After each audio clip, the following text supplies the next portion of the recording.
Hey, hello, how are you? Today is part 2 of our video from last week. If you haven't watched it already, I'll leave a link down below. Welcome back to Financial Wisdom Solutions with Energy. I'm Energy. My channel is all about practical personal financial education to help you achieve financial wisdom, peace, and freedom. I hope you get value out of today's video, and if you do, I hope that you hit that like button, leave me a comment, and subscribe. I post a video every Thursday in English and Spanish and a blog over on my website, anagatson.com. We are constantly adding things to the website, so keep visiting my page to make sure you're staying up to date. I'm actually working on something right now that I'm really excited about. I hope it will be up and running by the time this video comes out.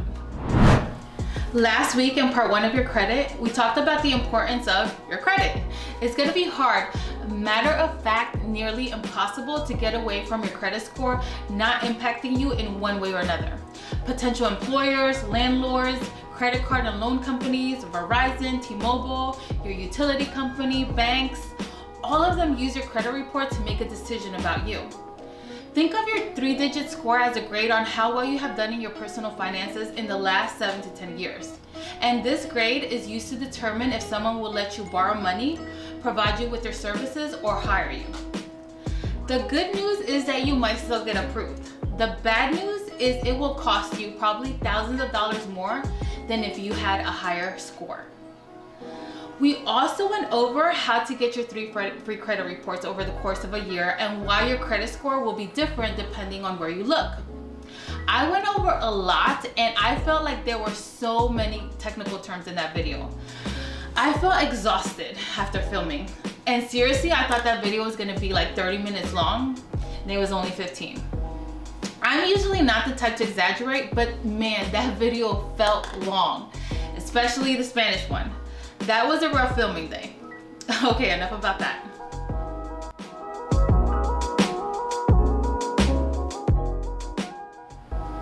First, go ahead and take out your free credit report that you downloaded after watching my video last week. How many of you still haven't downloaded it yet? Still? All you had to do was click a few buttons, fill out some information, and hit print. Really, it doesn't even get any easier than that. Let's go over the different parts of your credit report. The first part is your personal information. It shows the last 4 of your social, date of birth, and names, addresses, and telephone numbers reported. They also have a section for employment data reported, but mine was blank and I wasn't sure why.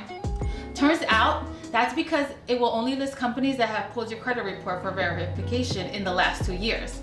Well, I've been in the military for the last 20 years, so there you go. The only thing that was off in this section for me was one of my last names was wrong, Godson, which sounds about right since my last name is always getting screwed up. Gaston, Jackson, Godson. So I will need to file a dispute with TransUnion to get that corrected. Next, there is a rating key, which is a really nice feature because it's color coded. So of course, we want to see nothing but green. You can easily see how well you've been doing or not doing just by looking at the colors.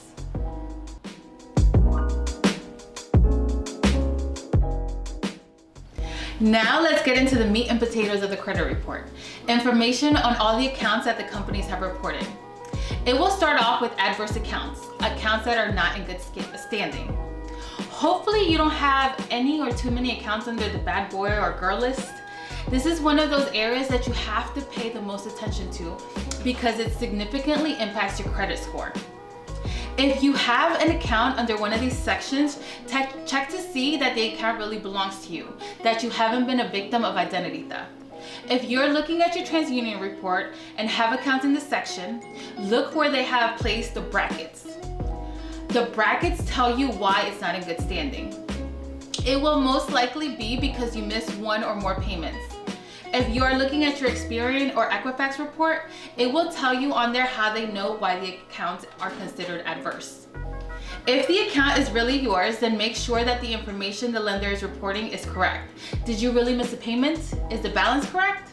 If you find anything wrong or inaccurate, contact the lender to get it fixed right away. Then it will list your satisfactory accounts and you should see nothing but green because you have been paying these accounts on time. Otherwise, they wouldn't be listed as satisfactory. There will be accounts on there that are open, obviously, right? But you will also see ones that are closed because they stay on there for 7 years. So go ahead and make sure that all these accounts are really yours. You might be tempted to overlook this section because they are satisfactory accounts, but you never know. There might be accounts on there that you didn't open, and who wants to have something on their credit report that doesn't belong to them?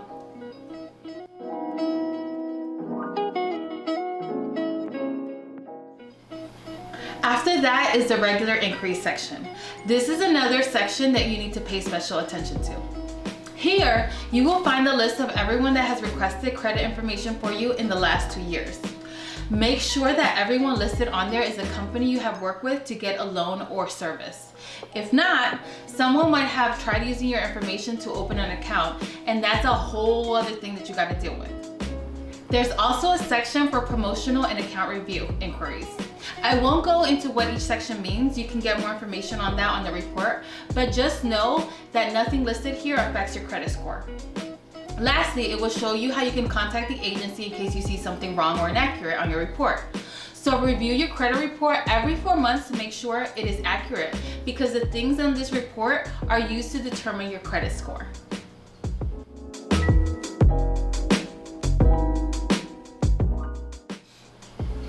There are 5 main factors that affect your credit: your credit history, the amount of debt that you have, the length of your credit history, new credit, and the different types of credit that you have, also known as credit mix. But all 5 factors are not created equal. Some factors impact your credit a lot more than others. Here, you see that 2 factors, the amount of debt that you have and your payment history, make up 65% of your credit score. So those are the ones that you need to make sure you don't mess up, because if you do, you will see a huge impact on your credit score.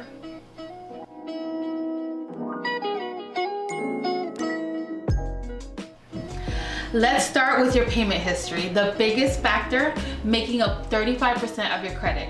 So it's important that you take this one seriously. The first thing any lender wants to know is whether you've paid your credit on time. Your credit history is a good indicator of what you're going to do in the future. No one wants to lend money to someone who has a history of not paying it back or not paying it back on time. Make sure you are making at least a minimum payment on every single one of your debts every month.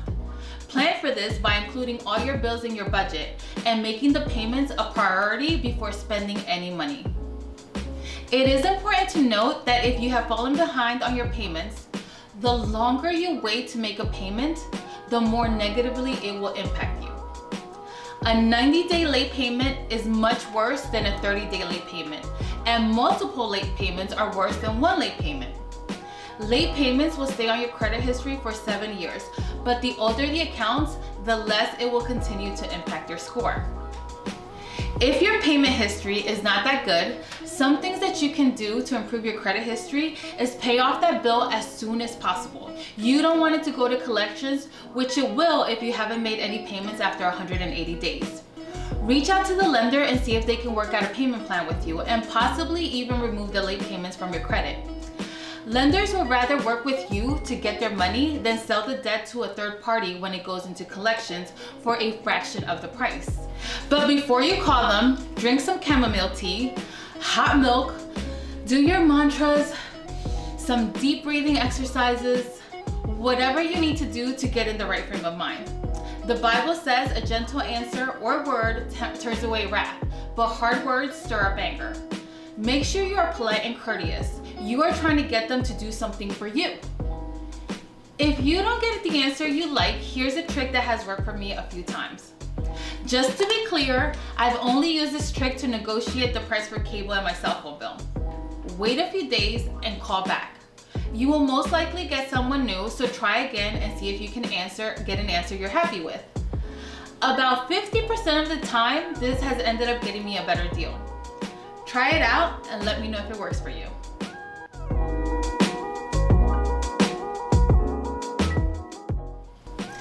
How much you owe in debt makes up 30% of your credit. But creditors aren't so worried about the actual amount you owe. They care about how much you owe compared to how much credit you have available to you. This is called credit utilization. Let's take Jessica and Maria as an example. Both only have one credit card and both owe $1,000 on it. The difference is Jessica's credit card has a limit of $5,000 and Maria's limit is $1,000. Maria is maxed out and she has a credit utilization of 100%. Jessica, on the other hand, same amount of debt, right? Has a credit utilization of 20%. Be mindful of how much of your available credit you are using. Use a small percentage of your credit, less than 20%. If you have high credit utilization and have the extra cash, pay down debt. You will see an improvement in your credit score in a few weeks because one of the things lenders report to the credit agencies is your balance every month. Keep working hard to bring down that debt. Another possible solution, and please only do this if you're disciplined enough not to go crazy. Call the lender and ask them to increase your credit limit. You get 100% of what you don't ask for, right? If you get approved, increasing your credit limit will help bring down your credit utilization without having to make any extra payments. But listen, Linda, listen. You know yourself. Don't do this if it's only gonna get you into more debt. And even if you do get approved, keep working hard to bring down that debt.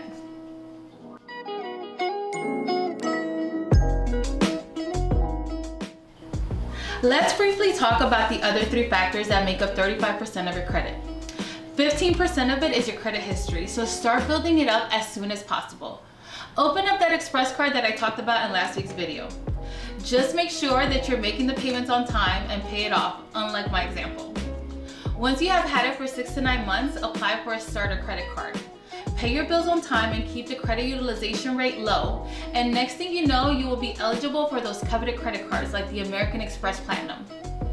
More importantly though, your credit score will be high and you will get good deals on loans. New credit makes up 10% of your credit. This looks at how many times you have attempted to open new credit in the last 2 years. Applying for too much credit over a short period of time makes creditors think you might be experiencing some financial problems, which means you are a higher credit risk. So don't start applying for a lot of credit all at once, especially if you don't have a long credit history. The last 10% of your credit is determined by your credit mix, the amount of revolving and installment accounts that you have. Revolving credit includes things like credit and department store cards. You have a credit limit and you can continue to borrow against it over and over again. Installment accounts usually require a fixed amount each month until the balance is paid in full. Home mortgages, auto loans, and student loans fall under this category. Since this only makes 10% of your credit though, don't start opening up different types of accounts just to try to improve your credit.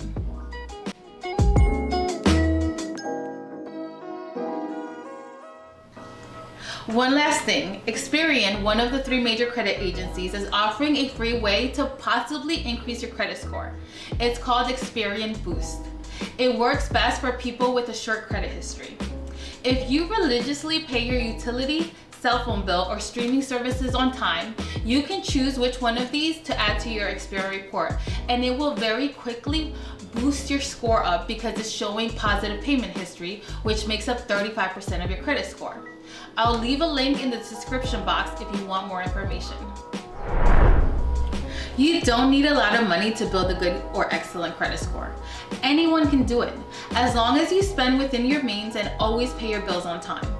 You are on your way to a good credit score and then an excellent credit score. I know that there are some financial experts that are against debt. I believe in using debt for your benefit, but that can only happen if you are able to get good rates and use it responsibly. Comment down below and let me know how you feel about debt. If you learned something new, go ahead and subscribe, turn on that notification bell, and hit that like button. Until next week, and to your finances.